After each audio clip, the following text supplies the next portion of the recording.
The Big Story.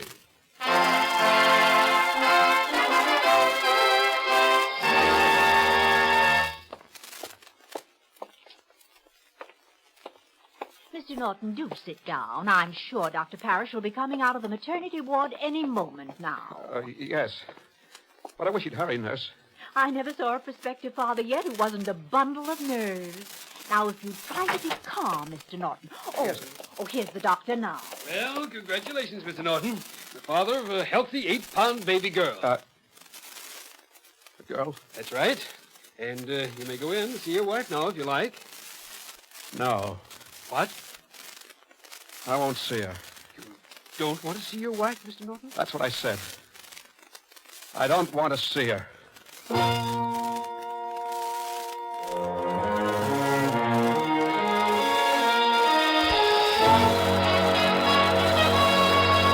Kansas City, Missouri. From the wires of the United Press, the story of murder and a frustrated father.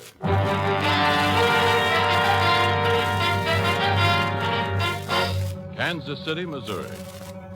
The story as it actually happened. Sam Melnick's story, as he lived it.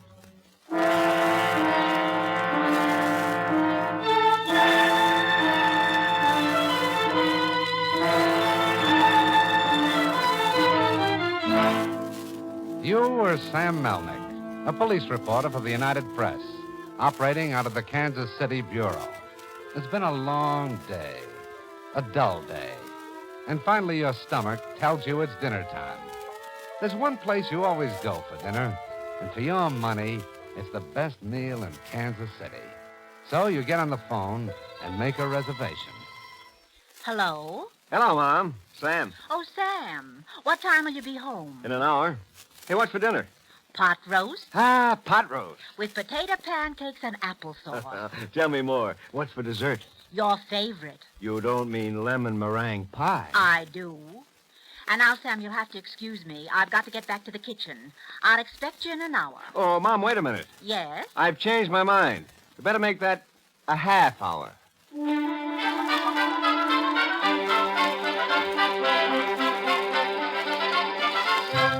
On your way home, you stop in at Frank's Bar, next to the City National Bank building, and across the street from the Kansas City Star, just for a quick one. And you don't know it at the time, but while you're there gabbing with the other newspaper boys, your big story is just beginning to break over on 27th Street. Ed, you better stop the car here. But we're still a couple of blocks from your house, Jackie. I know, but But you're afraid to let me take you home. You're afraid your father will see us. Ed, please, let's not talk about it anymore. We've got to talk about it, honey, here and now. I'm sick of meeting you on street corners away from the house.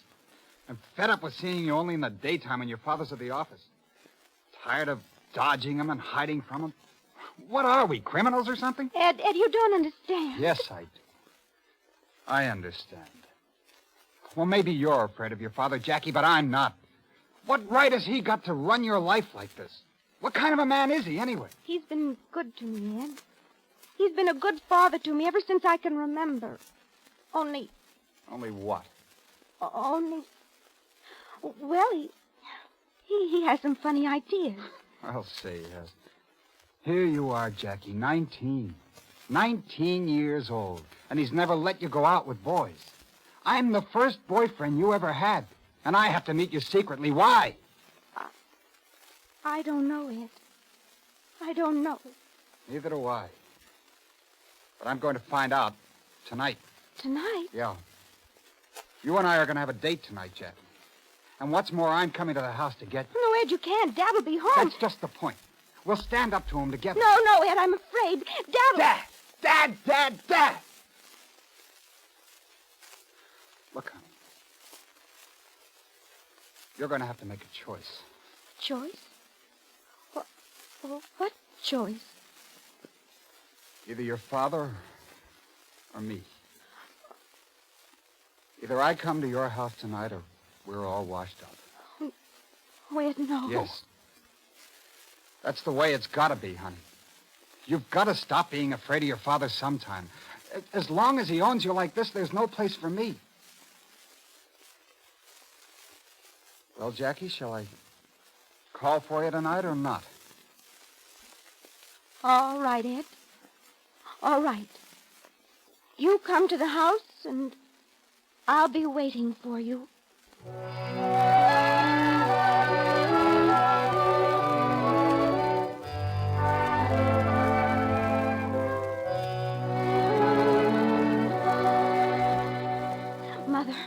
Mother, I'm afraid Ed'll be here in half an hour, and Dad... Yes. Yes, he'll be home any minute now. Oh, I don't know. I shouldn't have let Ed come. What'll Dad say? What'll I tell him? This time, Jacqueline, I'll talk to your father. You? Oh, but Mother... I know. For years, ever since you were born, I've never dared stand up to it. But now, it's time I did. You're a grown girl now. You deserve a life of your own. A young man of your own. Mother, I've asked you 100 times, and you've never told me. Why does Dad let Edna and Ruthie have all the dates they want, but when it comes to me, well, why am I different from my sisters? It's a long story, Jacqueline. Goes way back. Someday I'll tell you. Oh, Mother, it's Dad. He just came in the front door. Quick, Jacqueline. Run upstairs to your room. Jackie, Oh, it's you, Martha. Yes, Albert. Where's Jackie? Upstairs. Dressing. Dressing? For what? She's got a date tonight. A date? You mean... I mean with a young man, Albert. I see. Well, I'll soon put a stop to that. Albert, just a minute. Yes? You're going to leave that girl alone. Oh, am I? You're taking a lot for granted, aren't you, Martha? I'm trying to stop you from ruining Jacqueline's life, that's all. What are you talking about? Oh, I know what's going on in your mind, Albert. I've known it ever since Jacqueline was born. You wanted a boy. You wanted a boy desperately. And you hated me because I bore you a third daughter. And all these years, you... Yes, Martha, what about all these years? You've tried to bring her up as a boy. You've always called her Jackie, never Jacqueline. You've never let her live a girl's life. She never even had a doll, Albert. You wouldn't let her have one. She never had a party dress or a pair of dancing shoes nor a string of beads. Well, go on, Martha. You interest me. You never let her join a sorority, nor have girlfriends here at the house or go out with boys. Instead, you took her fishing or bowling or to baseball and hockey games. Yes, Albert. All these years to satisfy your own frustration, you've tried to bring her up as a boy. And now you've failed. I have, huh? Yes. Yes, Albert, you have. She's a lovely, mature girl now. She's in love with a young man. And she's going to lead her own life, and neither you nor anyone else in this world can stop it. Oh, I can't. Well, we'll see about that. Albert, you let that girl alone. Get out of my way, Martha. Albert, don't you Get dare. out of my Don't, way. Albert. She's my child, do you hear? And no one else is going to tell me how to bring her up.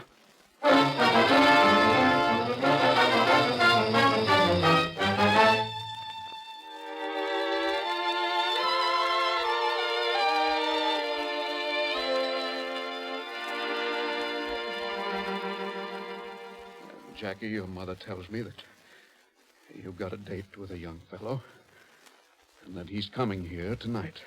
Yes, Dad. Now, you know my wishes in the matter. Dad, I'm 19 now. I'm not a child anymore. I'm still your father, and I still know what's best for you. Have I been a bad father to you, Jackie? No, Dad, you haven't. Haven't we always been, well, pals?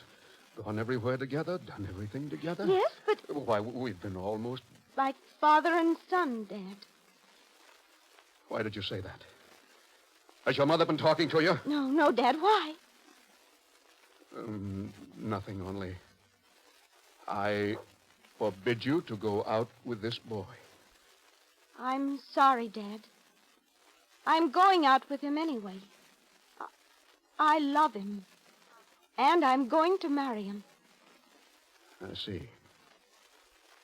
Then we're going to lose you. Oh, Dad. Dad, please try to understand. I do understand.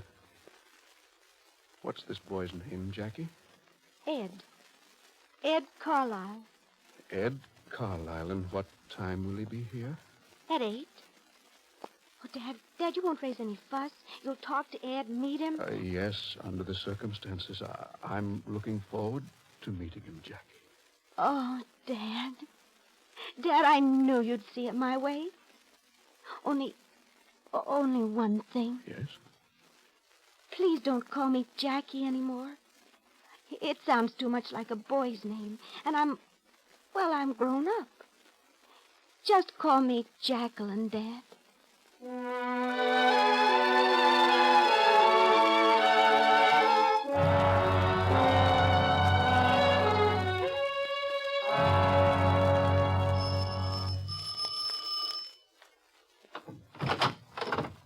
Come in.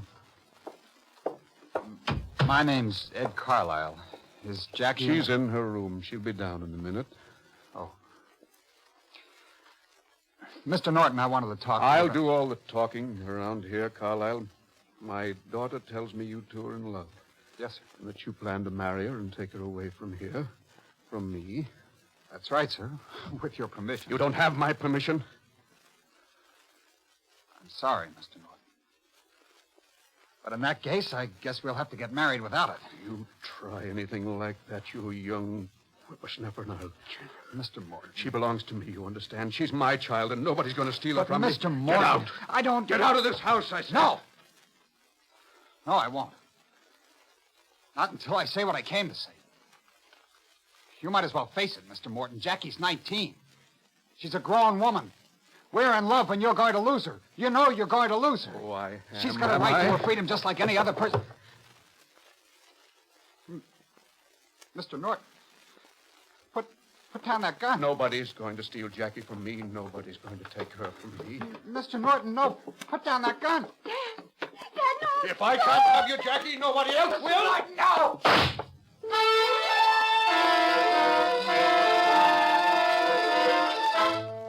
It's a little after dinner time when you, Sam Melnick of the United Press, get to your mother's house.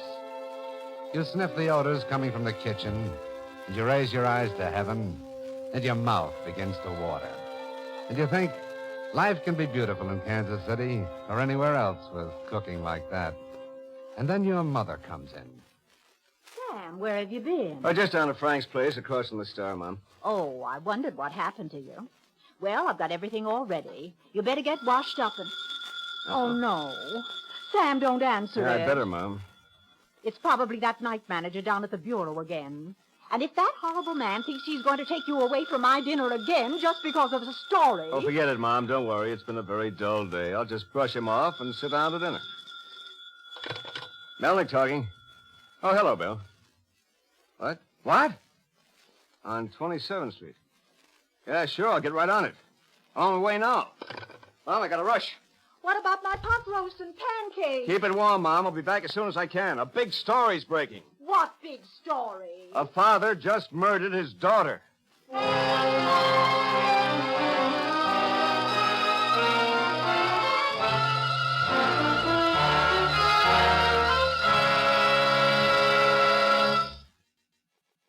You, Sam Melnick of the United Press, have just been tipped off that a sensational murder has taken place on your beat, Kansas City.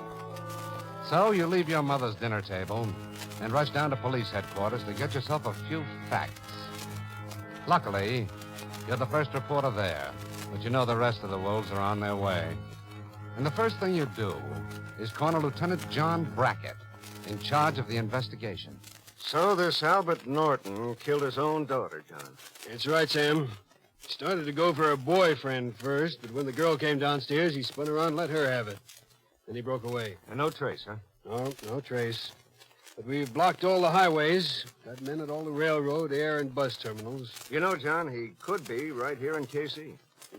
Could be. His wife called us right after he shot the daughter, so wherever he is, he didn't have time to get very far. Uh-huh. Speaking of Norton's wife, where is she now? Oh, we're keeping her and the two daughters and the boy, Ed Carlisle, down here at headquarters. Protective custody, huh? Yep. Then you figure this Norton is still dangerous, that he might come back and try something else. Can't afford to think otherwise, Sam. A man who'd do a job like this is more than a killer. He's a maniac.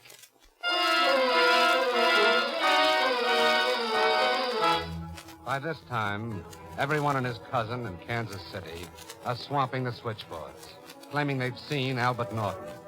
You check a few leads. Phony. You talk to Norton's sister and Mrs. Anna Regal.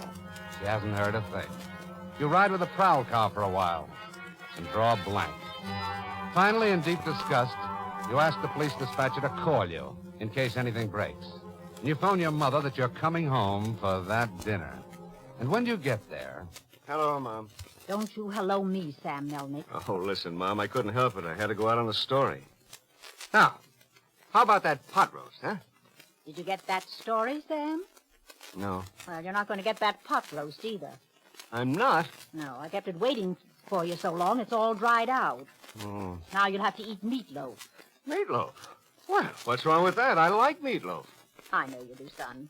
I've got it sizzling on the pan now, and in a few minutes... Uh-oh. Oh, no. Mom? Don't you dare answer that phone, Sam Melnick. Mom, I've got to. Melnick talking. Sam, this is Sergeant Blaine down at headquarters. Yes, Sergeant. Just wanted to tip you off that the killer just phoned his sister, Mrs. Regal. What? Yeah. Better get up and see her before the rest of the wolves get wise. On my way, Sergeant. Thanks. Mom, I've got to rush. See you later. But, Sam, what about my meatloaf?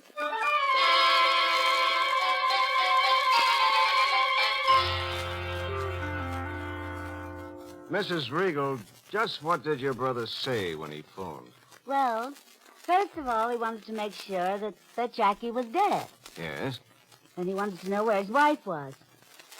Then, before I could say anything else, he hung up. I see. Oh, Mr. Melnick, just gave me gooseflesh just to listen to him. Albert's always been a little peculiar, but his voice over the phone, sounded crazy. Mrs. Regal, did you ask him where he was calling from? Yes, I asked him right off. Said he was calling from a restaurant. A restaurant? At this time of night? That's what he said. Mrs. Regal, Yeah? while you were listening, did you hear anything over the phone that might suggest a restaurant? You know, dishes rattling, pots and pans? No. Any sound of streetcars going by? Oh, no. No, there was nothing over the phone except Albert's voice. Uh-huh. Guess I haven't been much of a help, Mr. Melnick. On the contrary, Mrs. Regal, you have. You've been a mighty big help. In fact, you've just given me an idea.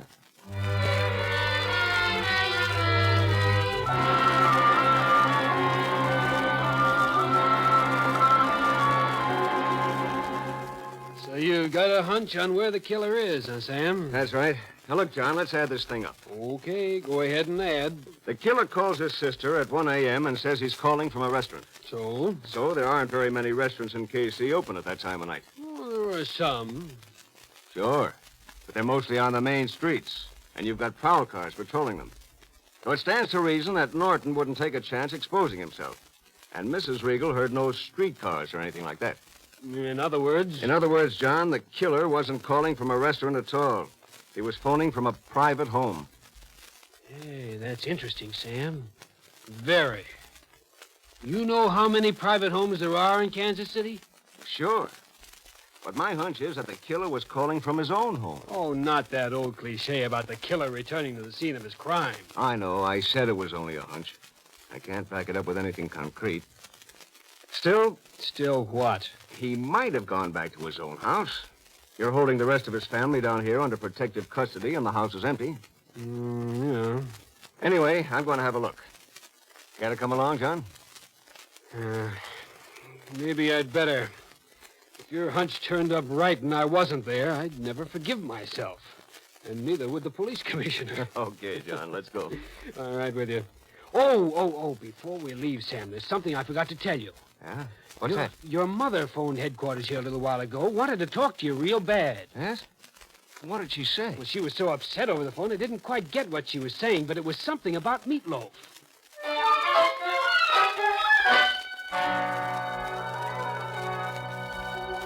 The Norton house is dark, with the shades drawn. You and Lieutenant Brackett try the front door. It's locked. Then in the moonlight, you notice a car standing in the backyard. You follow Brackett into the yard, the shivers running up and down your spine. as you reflect on what a beautiful target you make there in the moonlight, just in case the killer is home. You both go to the back door, find it locked. Brackett tries a couple of pass keys, and then... That's it, Sam. It works. The door's open. Okay. Let's go in. Look, on second thought, Sam, maybe I'd better go in and corner this rabbit myself, if he's there. Oh, no, John. I'm going in with you. Now, look, you don't have to, Sam. You're a reporter, but I'm a police officer. I've got to go in. It's my duty. It's my story. Might be dangerous. All right, I'll keep my fingers crossed. Okay. Oh, before we go in, you got a gun? Gun? No.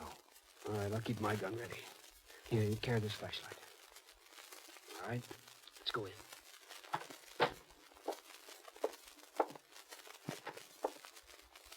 See anything? No. Let's look around.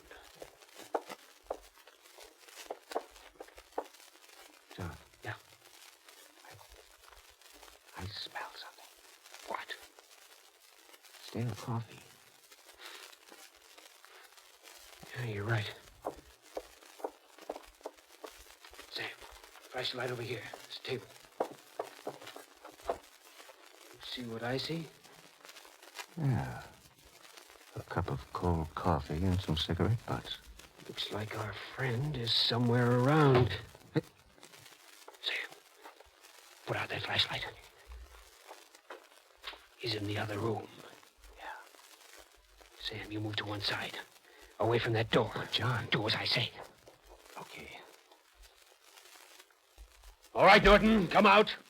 Come out with your hands up. Okay, Norton, if you don't come out, we'll have to come in after you. Come on, Sam, we're going in.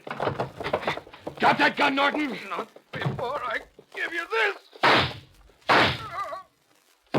John. John, are you all right? Yeah. Oh, many thanks, Sam. For what? If you hadn't flashed that light in his face when you did, he'd have killed me, sure.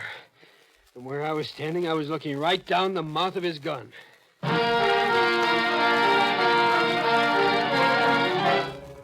And you, Sam Melnick, very tired and very hungry, phone in your story to the UP Bureau.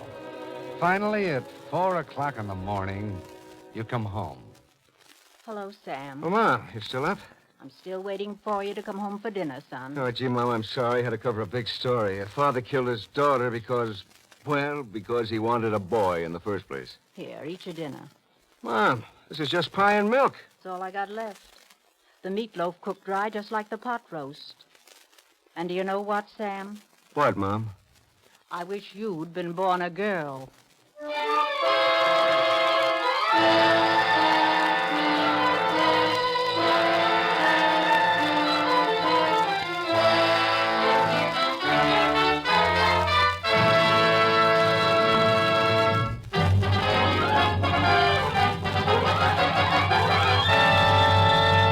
Now we read you that telegram from Sam Melnick of the United Press. As it turned out, killer in tonight's big story had tried to commit suicide in his bedroom. The lieutenant had winged him in the arm so that he dropped his gun. Killer died from self-inflicted wound just before the ambulance came. True to her husband to the bitter end, widow declared that except for insanely jealous rages, he was a good father.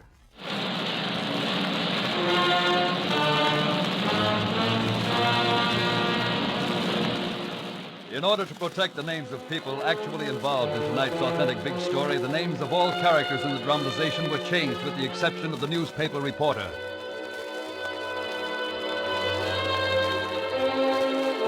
The Big Story has been a presentation of the United States Armed Forces Radio Service, the voice of information and education.